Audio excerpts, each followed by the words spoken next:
Hello students, मेरा नाम है मशान और आप देख रहे हैं मेरा यूट्यूब चैनल। और आज हम पढ़ने वाले हैं द मेजर्स ऑफ डिस्पर्शन के बारे में। और हम स्टेटिस्टिक्स की प्लेस के ऊपर बात कर रहे थे, पढ़ रहे थे स्टेटिस्टिक्स क्या होता है। और हमने पिछले लेक्चर तक बात को कंप्लीट किया था और पिछले लेक्चर में हमने पढ़ा था कि डेटा का मॉड कैसे फाइंड करते हैं और what is mod of the data. और हमने वहाँ एक और बात भी पढ़ी थी कि मीन जो होता है डेटा का, जो एवरेज होता है डेटा का, वो हमें धोखा दे सकता है। ये बात पढ़ी थी। यहाँ तक हमने बात को अपने कवर किया था। आज हम पढ़ने वाले हैं द मेजर्स ऑफ डिस्पर्शन। अच्छा, बच्चों को पता नहीं होता मेजर्स ऑफ डिस्पर्शन होते क्या है, तो आज हम इस अच्छी तरीके से समझाऊंगा। पेन कॉपी लेके बैठना मेरे साथ, बेहतरीन तरीके से समझ में आएगा कि what are the measures of dispersion and how it works. ये कैसे कैसे काम करता है, जल्दी से हम देखते हैं। कहता है कि मेजर्स ऑफ डिस्पर्शन, इसको हम एमओडी भी लिखते हैं शॉर्ट फॉर्म में। कहता है how the data is spreading around the mean. तो मेजर्स ऑफ डिस्पर्शन बेसिकली क्या बताता है, इसका जो पर्पज है वो क्या है कि आपका डेटा जो है वो मीन के अराउंड यानी एवरेज वैल्यू के अराउंड किस तरीके से फैला हुआ है, ये बताता है। क्या बताता है? आपका जो एवरेज वैल्यू है, जो आपने मीन फाइंड किया अपने डेटा का, क्योंकि वो एक रिप्रेजेंटेटिव होता है डेटा का। भाई मीन हमें बताता है कि डेटा का नेचर कैसा है, तो उस नेचर के बारे में ये और अंदर घुस के या डीपली बात बताता है कि आपका जो डेटा है वो मीन के अराउंड किस तरीके से आपका डेटा स्कैटर्ड हुआ है या फैला हुआ है। ठीक है जी। अब मेजर्स ऑफ डिस्पर्शन हमारे पास चार तरह के होते हैं। पहला रेंज ऑफ द डेटा, दूसरा मीन डेविएशन, तीसरा वेरिएंस एंड चौथा स्टैंडर्ड डेविएशन। अब आपको समझ में आया होगा कि मेजर्स ऑफ डिस्पर्शन कौन कौन से होते हैं, क्योंकि ये दो तीन नाम ऐसे हैं जो बच्चे को लाजमी पता होते हैं। कौन कौन से? Mean deviation, variance and standard deviation. लेकिन बच्चे को ये बात नहीं पता होती ये कर क्या रहा है, काम क्या है इसका। ठीक है, तो ये काम जरा ध्यान में रखना। ही करते क्या है, आपके मीन के अराउंड जो डेटा फैला हुआ होता है, स्प्रेड हुआ होता है, उसको पकड़ के बताता है भाई क्या सीन चल रहा है पीछे। ठीक है भाई। अब इसके कुछ नोट्स हैं, इनको आप याद रखिएगा कि आप मेजर्स ऑफ डिस्पर्शन से अपने डेटा का आइडिया कैसे लगा सकते हो। बहुत छोटी सी बात है। कहता है the small value of measures of dispersion. मान लो मैंने इन चारों ऑपरेशंस के साथ डेटा को, या किसी भी एक ऑपरेशन के साथ है तो चारों चारों एक ही काम करेंगे, तो इन चारों से मैंने क्या किया या एक से क्या किया, अपनी डेटा को एक मैंने वैल्यू निकाल के उसकी चेक करी इन चारों में से किसी भी एक की, क्योंकि चारों के चारों क्या है, मेजर्स ऑफ डिस्पर्शन है। ये चारों के चारों क्या काम करते हैं, मीन के अराउंड स्प्रेडिंग डेटा को बयान करते हैं। अच्छा जी, अगर इन सब की वैल्यू छोटी आ जाती है, स्मॉल वैल्यू आ जाती है, तो ये क्या करता है, जाहिर करता है कि जो आपका डेटा है वो आपके मीन से क्लोजली क्लस्टर्ड है, मिला हुआ है। बहुत कम, मतलब जितना भी डेटा है वो मीन के करीब करीब है। तो मीन के करीब करीब है तो मैंने क्या बताया, mean is a true representative, यानी इसमें कोई आउटलायर ऐसा नहीं है जो कि बड़ा हो, इसकी वजह से मीन पर इतना इफेक्ट हो रहा हो कि दूसरे बंदे परेशान हो जाए, दूसरे डेटा की वैल्यूज परेशान हो जाए, मुश्किल पड़ जाए। तो यहाँ पे क्या होगा कि अगर मेजर्स ऑफ डिस्पर्शन की वैल्यू छोटी आती है तो समझ जाना आपका जो डेटा है वो मीन के करीब करीब ही मौजूद है। अच्छा, यहाँ पर दूसरा पॉइंट कहता है कि अगर मेजर्स ऑफ डिस्पर्शन की वैल्यू बड़ी आ जाती है, लार्ज आ जाती है, क्या होगा, आपका जो डेटा है वो रिलायबल रिप्रेजेंट नहीं करेगा। यानी आपका जो मीन है ना, मीन ऑफ द डेटा, क्योंकि आप ज्यादातर जो एवरेज वैल्यू निकालते हैं वो मीन से निकालते हैं, मीडियन मॉड बाद में आता है। मीन सबसे पहला रिप्रेजेंटेटिव होता है डेटा का, तो मीन इसके लिए रिलायबल कभी भी नहीं होता, ये बात याद रखना। क्योंकि मीन रिप्रेजेंटेटिव इसलिए नहीं होता कि जब आपकी डेटा की वैल्यू बड़ी आएगी तो आपके आउटलायर्स बढ़ जाएंगे। अगर आपने आउटलायर के बारे में नहीं पढ़ा है तो मेरा लेक्चर आप इससे ठीक पीछे वाला जाके देखो, उसमें मैंने एग्जांपल के साथ डिस्कस किया था कि what are the outlier and how it effects on mean, mean पे कैसे इफेक्ट करता है। ठीक है भाई, ये तो हमने सारे पढ़ लिए। अब आपसे बात करते हैं तीसरे की। ये बहुत अच्छा, और मैं आपको बता चुका हूँ वही वाली बात है, इट गिव्स द आइडिया। ये हमें एक आइडिया प्रोवाइड करता है, आइडिया देता है स्केटर्डनेस, फैले हुए होने का, किसका, डिफरेंट वैल्यूज, जो आपके डेटा में डिफरेंट वैल्यूज होती हैं उनको दिखाता है कि वो कितनी फैली हुई है फ्रॉम द एवरेज वैल्यू, यानी कि आपके मीन के हिसाब से। तो मेरे पास ऊपर वाली बात और नीचे वाली बात में कोई फर्क नहीं है, दोनों बातें सेम है, बस अल्फाजों का फर्क है। कहता है कि भाई डेटा स्प्रेड हो जाता है मीन के साथ, वो बताता है। और यहाँ पे क्या बता रहा है, हमें आइडिया देता है कि जो डिफरेंट वैल्यूज गिवन है वो एवरेज वैल्यू से कितनी ज्यादा फैली हुई है, ये बता देता है। तो इन सब को यूज करने से हमें एक फायदा ये होता है कि हमें डेटा को एनालाइज करने में और उसके साथ हमें कोई एक ऑथेंटिक डिसीजन लेने में बहुत ज़्यादा मदद मिलती है। तो बेसिकली मेजर्स ऑफ डिस्पर्शन का जो काम होता है वो ये होता है। अब जल्दी से करेंगे बात किसके ऊपर, range of the data and mean deviation के ऊपर बात करते हैं। ये क्या क्या होते हैं, उनको कैसे कैलकुलेट किया जाता है, जल्दी से लिखो फिर आगे चलते हैं। चलो स्टूडेंट्स आगे बढ़ते हैं। अब आपके पास कहता है कि रेंज क्या होती है। रेंज कुछ भी नहीं होता, डेटा की हाईएस्ट वैल्यू को उठाओ और उसकी लोएस्ट वैल्यू में से माइनस कर दो, आपके पास डेटा का रेंज आ जाएगा। मतलब पता चल जाएगा डेटा कहाँ से कहाँ तक है। इसका इससे ज़्यादा काम नहीं होता क्योंकि ये अंदर की बातें डिफाइन नहीं करता जो कि बाकी 3 डेविएशंस करती हैं। अब बात करते हैं mean deviation, one of the most important deviation, मतलब मेजर्स ऑफ डिस्पर्शन। अगर कह रहा है the mean deviation is the mean of absolute value of deviations. अब आपको मालूम है कि हम डेविएशंस कैसे निकाला करते थे। डेविएशन का फॉर्मूला क्या था भाई, डी आई बराबर होता था आपकी जो ऑब्जर्वेशन होती थी उसमें से अपन अज्यूम मीन को माइनस करते थे, तो this is called the deviation. तो अज्यूम्ड मीन यहाँ पर देखना कि deviation from the statistical average, यानी कि जो मीन डेविएशन होता है वो जरूरी नहीं कि अज्यूम मीन से ही निकाला जाए, वो मीन से भी निकाला जा सकता है, वो मीडियन से भी निकाला जा सकता है, वो मॉड से भी निकाला जा सकता है। तीनों चीज़ों के साथ आप अपने मीन डेविएशन को कैलकुलेट कर सकते हो। इसलिए यहाँ पे मैंने बात लिखी है the statistical average. Statistical average का यूज करके आप अपने मीन डेविएशन को कैलकुलेट कर सकते हो। अब आपके पास आता है फॉर अनग्रुप डेटा। जब डेटा अनग्रुप हो यानी कि रैंडमली गिवन हो तो उसकी जो मीन डेविएशन कैसे निकलेगी, modulus of x I what, observation जो आपको गिवन है, और एम आपके पास यहाँ पे मीन भी हो सकता है, मीडियन भी हो सकता है, मॉड भी हो सकता है। तीनों बातें याद रखनी है कि मैंने क्या लिखा है, स्टैटिस्टिकल एवरेज होगा। और स्टैटिस्टिकल एवरेज हम 3 ही पढ़ चुके हैं, मॉड, मीडियन एंड मीन।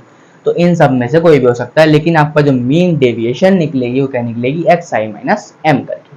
ठीक है भाई। अगर ग्रुप डेटा आ जाता है तो आपको पता है ग्रुप डेटा के अंदर जो आपके साथ ऑब्जर्वेशन गिवन होती हैं उसके साथ साथ क्या होता है भाई, फ्रीक्वेंसीज गिवन होती है, उसको मल्टीप्लाई कर दो, बात वही रहेगी, फॉर्मूला सेम रहेगा।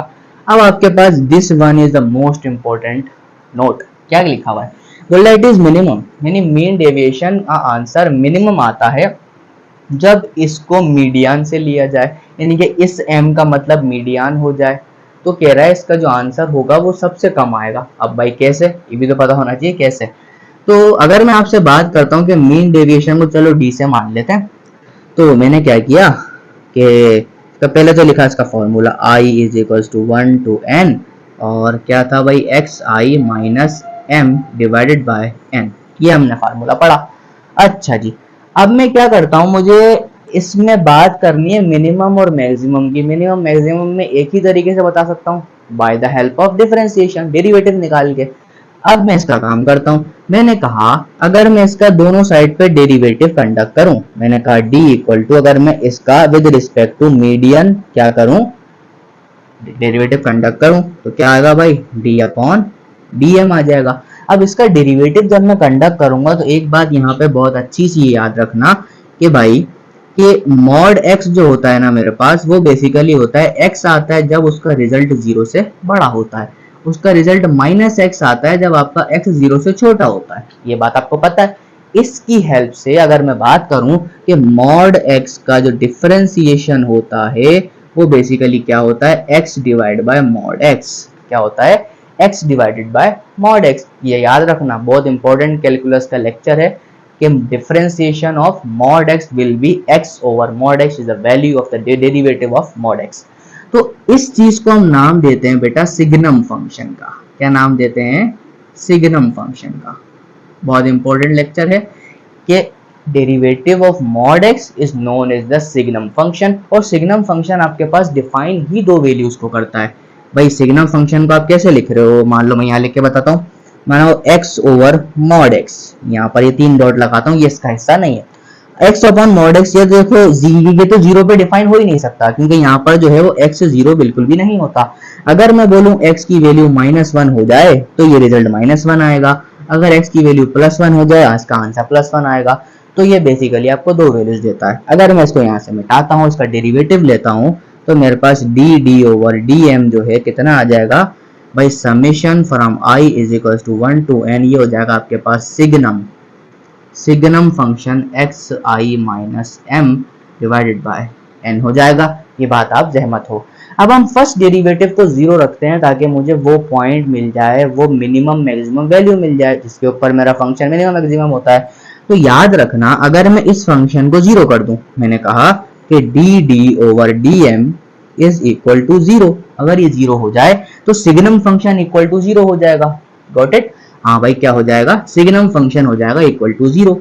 जब आपका सिग्नम फंक्शन हो गया x minus mean is equal to zero, क्योंकि ये n तो यहाँ आके आप जीरो कर दोगे। जब इसको जीरो के बराबर रखा तो मुझे पता चल जाएगा भाई मिनिमम मैक्सिमम क्या है। लेकिन मेरा जो मेन मकसद था वो क्या था कि ये पता करना कि इसकी वैल्यू मिनिमम आती है, और वो किससे लिए हुआ? मीडियन से लिया हुआ। जब सिग्नम फंक्शन होता है तो याद रखो ये वैल्यू देता है या तो -1 या तो +1, बाकी बीच में क्या रह गया? जीरो रह गया। यानी सिग्नम फंक्शन की वैल्यू अगर जीरो होगी तो इसके साथ सिर्फ दो ही चीजें हैं, या तो -1 आता है या तो +1 आता है। तो ये बीच की वैल्यू दे रहा है, तो सबसे कम वैल्यू यही फंक्शन दे सकता है। तो इसका मतलब क्या हो गया? दिस m का मतलब हो गया भाई ये मीडियन होगा, कि मीडियन ही एक वाहिद ऐसा मेजर है जो बिल्कुल सेंटर की वैल्यू प्रोवाइड करके देता है। तो m किसके बराबर हो जाएगा? मीडियन के बराबर हो जाएगा। तो ये बेसिकली आपके पास एक छोटा सा ओवरव्यू कॉन्सेप्ट था कि आप समझ सको कि what is the mean deviation. अब इस पर हम कुछ प्रॉब्लम्स करके देखते हैं, लेकिन इस नोट को याद रखना कि जब भी आपका जो स्टेटिस्टिकल मेजर अगर मीडियन हो जाएगा तो आपकी मीन डेविएशन का आंसर सबसे कम आएगा और आपको डिसीजन लेने में बहुत ज्यादा आसानी प्रोवाइड करेगा। ठीक हो गया? चलिए इसको लिखो, फिर सवाल करते हैं। चलो बच्चों, क्वेश्चन पर आ जाते हैं। अब कह रहा है आपसे क्वेश्चन बहुत सादा सा और छोटा सा क्वेश्चन आपको दे रखा है। कह रहा है find mean deviation from the data from mean. इस डेटा का मीडियन निकाल, मतलब इसका मीडियन सिलेक्ट करके मीन डेविएशन निकालो। जरूरी नहीं है, ये बात याद रखना, मॉड से भी निकल सकती है, मीन से भी निकल सकती है। ठीक हो गया? अब यहाँ पर तो मॉड जीरो हो जाएगा, तो ऐसे यहाँ बोला है कि मीडियन से निकाल के बताओ कि इस डेटा का, इस छोटे से डेटा का मीन डेविएशन कितना होगा। तो मेरे ख्याल से तो कोई मुश्किल नहीं है भाई, फॉर्मूला लगाते हैं। मैंने कहा मीन डेविएशन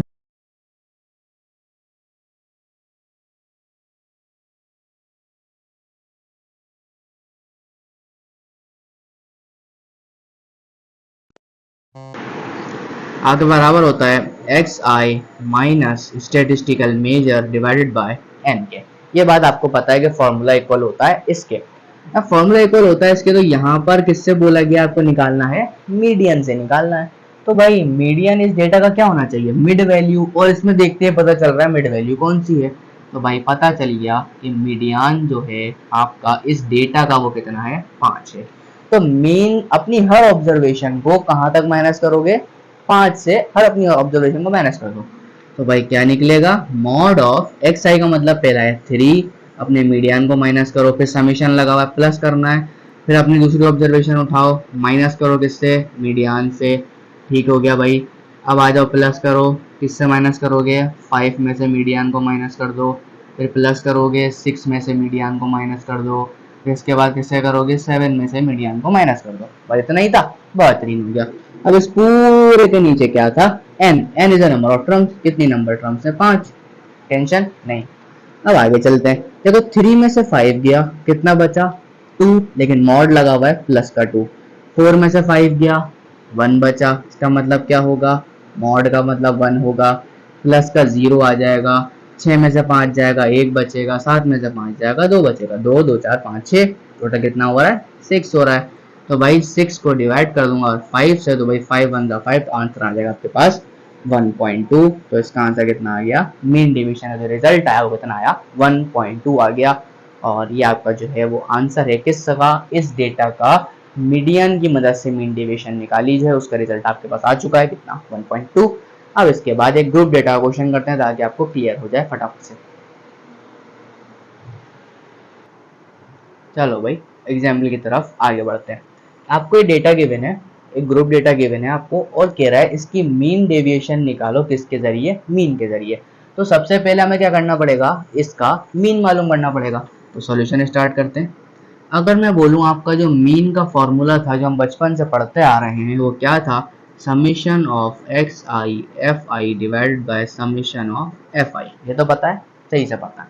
वही मीन निकालेंगे, एक्स आई और एफ आई को मल्टीप्लाई करते हैं यहीं से, 3 8 जा 24 होता है, 9 10 जा कितना होता है 90 होता है, 7 को 12 से मल्टीप्लाई करो कितना होता है 204 होता है, 23 को 9 से मल्टीप्लाई करो कितना होता है 207 होता है, 27 को 5 से मल्टीप्लाई करो कितना होता है 135 होता है। नीचे आ जाओ, अब इन सबको प्लस करते हैं, 8 10 12 9 5, ये हो जाएगा आपके पास 44 हो जाएगा। समझ पा रहे हो बात को?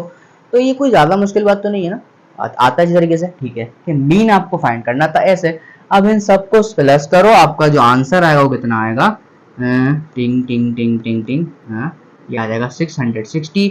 और 44 से जब आप डिवाइड करोगे तो 44 वन 44, 44 15 आपके पास कितना आ जाएगा, मीन आ जाएगा। तो भाई आपका जो मीन आया वो कितना आ गया 15। आपका मीन जो आया वो कितना आया 15 आ गया। अब हमें एक टेबल कंस्ट्रक्ट करना पड़ेगा जिसकी मदद से हम क्या करेंगे, मीन डेविएशन को फाइंड करेंगे। सबसे पहले बात करते हैं कि आपको डेटा में एक्स आईज जो थे वो क्या गिवन थे। भाई देखो 3 गिवन था, 9 गिवन था, 17 गिवन था, 23 गिवन था और 27 गिवन था। इसके बाद आपकी फ्रीक्वेंसीज क्या गिवन थी, 8 गिवन थी और 10 गिवन थी, 12 गिवन थी, 9 गिवन थी और 5 गिवन थी। ठीक है, मीन निकाल चुका हूँ, मीन के मदद से काम करना है। अब मैं क्या करूंगा, mod of x I minus m माना स्टेटिस्टिकल मेजर, यानी एक्स आई माइनस एम लिख लो, या आप लिख सकते हो एक्स आई माइनस एक्स बार, कोई मसले वाली बात नहीं है, दोनों बातें एक जैसी हैं। तो एक्स आई को अपने मीन से माइनस करो। भाई मीन से माइनस करो कितना जाएगा, 3 माइनस 15 कितना होता है 12 होता है, क्योंकि मॉड लगा हुआ है, आंसर हमेशा प्लस में लिखना। 9 माइनस 15 कितना होता है 6 होता है, लिखो भाई। 17 माइनस 15 कितना होता है 2 होता है। 23 माइनस 15 कितना होता है 8 होता है। 27 माइनस 15 कितना होता है 12 होता है। समझ पा रहे हो बात को, बोले तो नहीं ना, ठीक है। अब क्या करना है आपको, अपनी फ्रीक्वेंसीज को एक्स आई माइनस एक्स बार से क्या करना है, मल्टीप्लाई करना है, क्योंकि मैं फॉर्मूला बना के डायरेक्ट काम करूंगा। अब एफ आई मल्टीप्लाई कर देते हैं तो 12 8 कितना होता है 96 होता है, 10 6 कितना होता है 60 होता है, 12 2 कितना होता है 24 होता है, 9 8 कितना होता है 72 होता है, 12 5 कितना होता है ये भी 60 होता है। समझ पा रहे हो, कोई टेंशन नहीं। तो ये आपका क्या बन गया, एक टेबल बन गया, इसकी मदद से आप अपना काम कर सकते हो। ला ला ला ला ला ला, ठीक है भाई। अब इन सबको ऐड करो, क्योंकि मीन डेविएशन का फॉर्मूला क्या होता है, मीन डेविएशन फॉर्मूला होता है समेशन ऑफ एफ आई और x I minus statistical measure divided by n, यही होता है। ठीक है, यही होता है। और एन का मतलब क्या होता है, समेशन ऑफ एफ आई, क्योंकि यहाँ पर एन का जो मकसद होता है वो कैपिटल एन का क्या होता है समेशन ऑफ एफ आई। दोनों की जगह कुछ भी लिख सकते हो, जो आप टू यू, मर्जी आपकी। अब भाई इन सबको समेशन करेंगे तो इन सब का समेशन का रिजल्ट देखते हैं कितना आता है। भाई 6 4 2 10 और 2 12, और ये बनेगा आपके पास 7 2 6 9, ये बनेगा 31 312। तो भाई ये रिजल्ट बनेगा आपके पास 312, और नीचे समेशन ऑफ एफ आई कितना आता है 44। तो भाई 44 जरा 4 से कैंसिल करो कितना आता है भाई, ऊपर आएगा 78 और नीचे आ जाएगा 11। तो चेक करते हैं कौन सा आंसर है, this is the result of my answer. तो भाई कितना आसान था, मुश्किल था क्या, कुछ पुरानी चीजों को पकड़ा, सॉल्व किया और दिखा दिया, भाई सारी आंसर है। ठीक है, देखो आपने क्या करा, दोबारा से एक दफा रिकॉल करता हूँ कि आपको मीन डिवीजन मालूम करनी थी मीन के साथ। तो आपने क्या किया, सबसे पहले डेटा का निकाला मीन, और जैसे निकालते हैं summation of x divide by F I. ठीक है, निकाल दिया, क्या निकला 15। पता निकलने के बाद आपने एक टेबल जनरेट किया। टेबल जनरेट करने का मतलब क्या था कि आपको मीन डेविएशन का फॉर्मूला बनाना था, तो इसलिए टेबल आपके लिए बहुत ज्यादा हेल्पफुल रहता है। वैसे आप बगैर टेबल के भी कर सकते हो, लेकिन आप इतने अच्छे नहीं हो, ऐसे ही ना, तो आपको टेबल बनाना पड़ेगा। टेबल बनाने के बाद ये बनाओगे और इन दोनों को डिवाइड करो, आपके पास क्या आ जाएगा, मीन डेविएशन आ जाएगी। तो मैं यहाँ लिख देता हूँ, एम लिखा है मैंने खाली, ये आ जाएगा मीन डेविएशन। ठीक है भाई, कितना है 78/11, और हमारा आंसर सही आ चुका है, ऑप्शन नंबर ए। तो उम्मीद करता हूँ आपको मेजर्स ऑफ डिस्पर्शन के अंदर रेंज और मीन डेविएशन इस तरीके समझ में आ गया होगा। अब हम नेक्स्ट लेक्चर में डिस्कस करेंगे what is the variance of the data and what is the standard deviation, with proofs के साथ हम इस पर बात करेंगे। तो उम्मीद करता हूँ आपको आज का लेक्चर समझ में आ गया होगा। जब तक के लिए अल्लाह हाफिज़, मिलते हैं आपके साथ नेक्स्ट लेक्चर में। Bye bye.